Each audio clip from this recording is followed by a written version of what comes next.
महाराज जी, आप कह रहे हैं कि खुद पर संशय, डर, स्ट्रेस, डिप्रेशन से बाहर कैसे निकला जाता। कौन किसका? हाँ, खुद को जानते ही नहीं हो तो खुद पर संशय क्या है?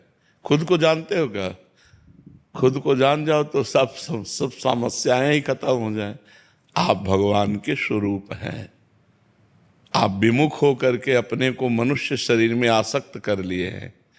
मनुष्य शरीर की आवश्यकताओं की पूर्ति करने के लिए हम जब उतरे भोगों में तो इतनी आवश्यकताएं बढ़ा ली कि आपसे उन आवश्यकताओं की पूर्ति करते करते खुद को भूल करके इतनी बड़ी गलतियां बन गई कि मन मलिन हो गया। अब वही मन ओवर थिंकिंग, ज्यादा सोच में, गलत सोचों में, जरा सी बात में भी भय कर बैठना, जरा सी बात में संशय हो जाना, अब ये सब दुख के कारण है। बिना अध्यात्म के इस दुख को तो दूर किया नहीं जा सकता। इसलिए भोगेश्वर प्रसक्ता नाम तयापहृत चेतसाम व्यवसायत्मिका बुद्धि समाधौ न विधीयते।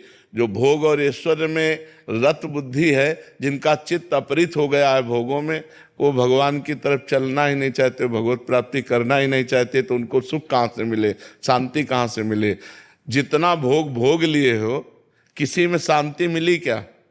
और भोग भोग लो, क्या है ना है? जीवन व्यर्थ हो जाना है, कुछ मिलना तो है नहीं। अगर आज से संभलना चाहो तो नाम जप करना शुरू कर दो, सत्संग सुनना शुरू करो, शास्त्रों का स्वाध्याय करना शुरू करो, परोपकार करना शुरू करो, अभी शांति मिल जाएगी। नाम जप में महाराज जी क्या नाम का जप करें? अब हम तो राधा राधा जपते हैं, वृंदावन वासी हैं। अब आप देख लो, राम नाम प्रिय हो, कृष्ण नाम प्रिय हो, शिव नाम प्रिय हो, हरि नाम प्रिय हो, राम जो नाम, वो सब भगवान की सामर्थ्य है उनमें। अब हमें तो गुरुदेव ने जो राधा नाम दिया, तो राधा राधा राधा राधा नाम हमारा जीवन है। आपसे आकर्षित होकर के हम पति पत्नी आपका दर्शन लाभ लेने आए हैं। नाम जप करो, अध्यात्म में आओ। बिना अध्यात्म में आए सुख नहीं प्राप्त होगा भाई। ये जन्म मरण का दुख तो बना ही रहेगा जब तक आप अपने स्वरूप का बोध नहीं प्राप्त करते या भगवान की भक्ति नहीं करते, तब तक मंगल नहीं हो सकता। बात पक्की समझ लो। चाहे अरबों रुपया बैंक में जमा कर लो, चाहे विश्व की सुंदरियां भोग लो, चाहे विश्व का सब वैभव एकत्रित कर लो, स्वप्न में भी शांति नहीं मिल सकती। शांति तभी मिलेगी जब परमात्मा बोध हो या भगवान के चरणों की भक्ति हो। दो में एक तो होना ही चाहिए। तो नाम जप करो, भगवान की आराधना करो, 4 रोटी में से 1 रोटी दूसरों को देने की कोशिश करो, परोपकार करो, तब मंगल होगा। पर जी आजकल ओवर थिंकिंग बहुत ज्यादा बढ़ गया है। क्योंकि जब अब सत चिंतन नहीं तो असत चिंतन ही तो होगा। मन फंसा करके तुम्हें दंड नहीं देगा, तुम मनमानी आचरण कर रहे हो तो देखो कितना पाप किया, उस पाप का क्या प्रायश्चित किया? तो इनको जलाएगा नहीं और क्या करेगा?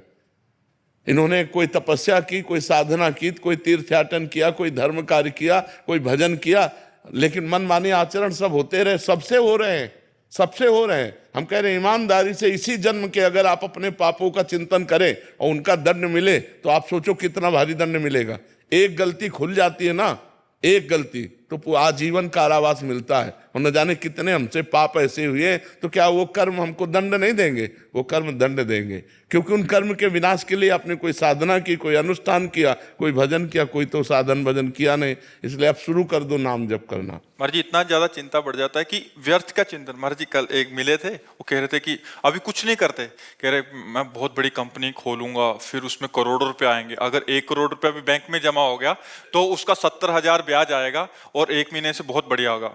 फिर इसमें चिंता हो रही थी, फिर इसमें कह रहे कि यार बड़े अकाउंट हो जाते तो सरकार की नजर हो जाती है, फिर सरकार की नजर होगी तो मेरा बैंक जब्त हो गया तो फिर मैं, मतलब वो व्यर्थ की चिंता, मतलब आगे एक थे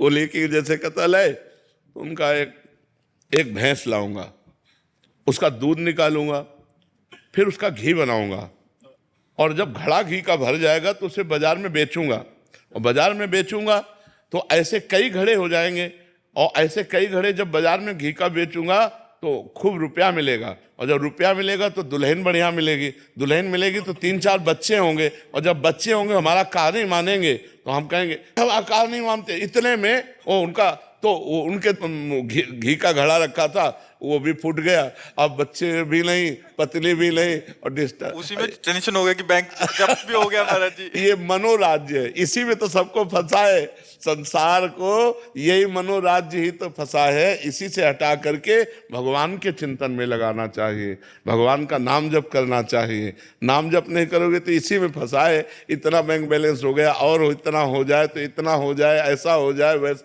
बस इसी में फंसा है। और इतना सोचते सोचते मर जाता है, होता कुछ नहीं, मर गया। जो मनुष्य जीवन इतना कीमती मिला था भगवत प्राप्ति के लिए, ब्रह्म बोध के लिए, वो भी हाथ से निकल गया। सुअर, कुत्ता, पशु पक्षी, नाना प्रकार की योनियों में से जाना होता है। नाम जप करो, सत्संग सुनो, शास्त्रों का स्वाध्याय करो, तभी बुद्धि पवित्र होगी।